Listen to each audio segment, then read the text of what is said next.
Usi mai alau whaafofonga o le whaapoponga fo ele nei o talafou mai Samoa. Awina sa mai mo oe e lau leiti o whalongolongo le Radio Samoa tasilima iwa tolu amo.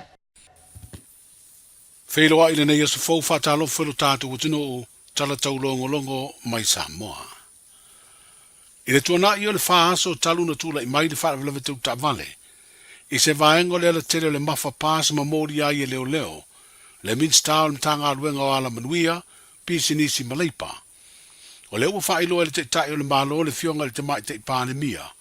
Le fionga fia mena ami mata afa. Le tu ina atu le wha mawaenga tusia. Ale sui fai pule o ale pata i tūpā i lalo mai le tofi minstau le kāpeneta. Le fionga whale o mawaenga titi mai ata fua. O le fiafia na nafida so lulu i Samoa. Na wha iloa lau tele mai ai le te mai te ipāne mia i se wha saralaunga. Le tu ina atu le fionga whale o mawaenga. O lana wha mawaenga tusia i le fionga i lea o le malo. E tu sai mana mata upu tolu pui di. O le wha vai o le malo tuto tasi o Samoa. O mai a foi na lao lea wha ai unga le sui fai pule. I se whairoa inga ma le pāle mia. Ma ua talia ai e le fionga i lea o le malo le wha mawaenga. Lea na amata wha mamalu. I le se fululua o le tai au le stofi le nei i lo tātu o tano. O le whinangalo le minsta ua wha mawae pe o na wha iloa mai. I le wha asaralaunga. Ia apo pea le malu o le tūla fono. Ai mai se le puipuinga o le tau le leo o le malo. O se lao ta ua fo i e ta pena ai o ia. Mo le fufonga ina o na morianga i rumo o le wha amsinonga. Wha lia lava i le wha asaralaunga. E tu mau pea le wha ta ua o le mau wha le tūla fono. E le ta usalaina se tasi. Se i vanga nā ua wha amao nia e le wha amsinonga. Sana soli ngā tūla fono. E lua morianga le fionga whale o mawaenga titi mai atafua. O le morianga le ave ta vale wha atamala. Wa mafu ai o na o manua i se tangata. Ma le morianga o le ave ta vale wha atamala. O le whaonga ai o ta vale o le tise lo tātu o tunuu. Ono o se isi leo lango i le wha ititia o kasa kaponi. E wha leanga ina i le ea. Se isi lea wha o poponga i le tise mana o mia i lo tātu o tunuu. E fitu sifuru ono ta vale o le tise na umai Samoa le tausanga umawai. I lalo le pulo keti mo le ngalue ina o ala fua. Mo le wha ititia o a fianga o whela ua inga i atu motu la iti e pe o Samoa. O se pulo keti e veso o ta i masuinga o le tau. Ma ua wha ingoa ina o le Climate Action Pathways for Island Transport. Ua tuwha ma wha so atu i a ta vale o le tise. I matanga aluenga mapulenga i se le malo. Ai leo wha ilo ina mai le pepo o wha asaralaunga. Po o a ia pulenga ma matanga aluenga le malo ua ave iai ta vale. Ai o ta vale o i tu aingo SUV o vans ma piki apu. Wha lia le pepo o wha asaralaunga. O le sini au tu o le apolo ke tio lo wha tupe le malo i apani. Ma wha awala mai el wha laptonga o tina e malo o whatasi, le UNDP. Ia wha na tinati le wha ititia, o le pua inatu o kasa kaponi mai whela ua inga le lau ele wha pea le sami. O ia kasa kaponi mai ta waleafi ma waa, o lo iai mau o le au scientisi, o le mafu anga onga leo lo wha tupula i ai, le vevela le rolangi ma mafu ai suinga o le tau. O wha maumaunga le vaia e titi se sao Samoa, i le pua inatu i le vadi monimo ma le ea o ia kasa kaponi. Pei ta iwa wha alia ta ua le ngadulu e wha tasi ma tau la mua atunu o le Pasifika.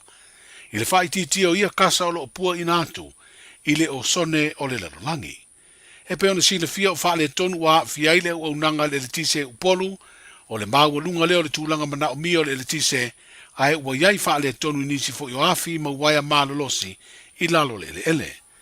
Stasi leo ngā luenga o sila i eid wha laptonga le malo si tau ele tise i a wha le leia. A wa o le tū mautinoa. A o ane i se teimi o tere ta vale ole le tise i Samoa. Wa lava ta pena lana au nanga ma le toi tutupu li wha le tonu. E peo na mafu na tau wha so sore ele tise le dei teimi i le motu o uponu. O le amata savali ai o le nei masina fōua a perila wa mori mawina i ata ma wha asara launga. Mai au wala viso ta inga le malo. Le asia sia le minsta o lo i eileva i o le poloketi o le miliona. Ma sui o le na komiti wha foi o le poloketi. Nisi o ati na e ua mai o na wha tino. E i tu malo wha palo te pe o na wha tonu le wha foi ina o ia ati na e. e sui fai pule o ia i tu malolo o tau veina tu finga te fono, mō komiti a fono whaavae. E whelanmulan wa i ati na e anisi o ia i tu malo i poru, ua mai o na asia e au fiai au walanga i uta, ua uma o na sua a ele o whaavali taina. O whale komiti ma whale nofo mo nisi o ainga e mawalalo le te mau ainga, o loa e whaatotonga ai nisi o lau ma mauta o ainga e pei o na foa ma lau, o tō ninga mo au lakapi, o pā maasima o si o miairu ma mauta o nisi o nuu mawhio anga, o nisi nuu o fisoa swani se leni o le polo keti o le miliona, e una ia whale la langa, i le whaawau o le toi le langa ina o le ia Samoa Maui, o fausia pā waia le lei o si o ailo toa nisi o aonga, o mea whai ngā ruenga mo le antina e o whaatoanga mo whai ngā whaiva, fausia o ala sima o iei ma whale, e wha malu ai mai le timu ma le la, mo nisi o whale aonga, sau ni o kalo ni la pisi o whaatutui vainga e se o nu mawhio anga, fausia ai whale aonga mo aonga whaataitai, ma le tele o isi ati na e sa mori mawina le Minsta, malana komiti.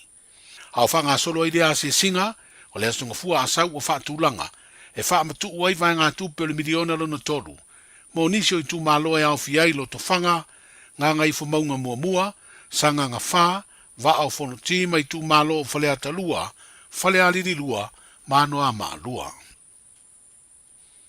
O iei nei se vaenga o wafu i muli whanua masale longa, ua matua pui le lei e paka pe tutu ai ta vale ai to tongi. E whapitoa lea au nanga ia i lātou e malanga i sawa i po upolu. Ai fia tuula na ta vale ia no fuanga mo le po atoa. Se ia toi taliu le malanga na fitoa ave ese lea o lana ta vale. O se au nanga fau o foina, e le pulenga o wafu mataulanga, i le nao le se fulu ta lale to tongi. Ai o isi vaenga o le wafu e le o au fia ai lea to tongi. Wa whairo e le pulenga wafu mataulanga lea au nanga fau. A o latai na mai anisio ngā luenga whaale leia i lunga o ia wafu, o lo o wha o ngā ia so umairo tātu o tunu, i malanga i le vāo motu o upolu masawai, e peo se whai to toa o whausia nei, i le no whanga e uru whale ai le wafu i muli whanua. Wa whaalia le pulenga wafu mataulanga, o lo iei ma se vaenga o whausia e tapuni ma tatala i le uru whale, whapea le uru whafo ta vale mai le lotoa, o le wafu i muli whanua.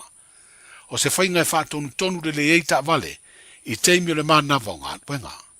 Ua whaia fo i ngā luenga i le pulenga mo le whaale leo whale ui, o lo o wha ngā i le tunu uwhi malanga i le vāo motu, se isi leo vaenga tā ua mo le tausia o le soifua malolo ina.